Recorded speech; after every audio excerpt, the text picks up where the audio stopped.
you have to blend in the logic of a market structure shift that's bullish. So what does that look like? You have a market trade below no low and maybe go another leg lower and create a run into sell stops. Once that occurs, then you're looking for a run higher that takes out a short-term high and it closes above it with an energetic displacement higher. Once you see that, then you have a trade idea being birthed. You don't have a trade entry yet until you determine if it has a fair value gap. Where does that reside? Between the displacement high and the displacement low.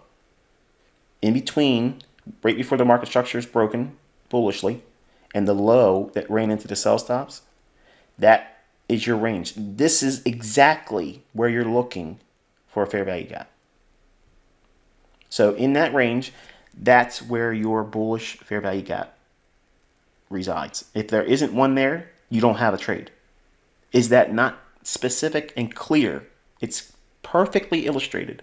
There's no ambiguity to it. It's exactly the logic you're going to use. Going forward, it does not change. It doesn't mutate into anything. You don't bring something else into it. You don't add something else that some other educator's taken my stuff and twisted it up and tried to make it sound like something new and they've created themselves. No. This is what you're supposed to be doing.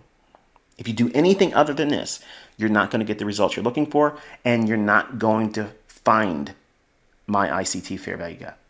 Okay?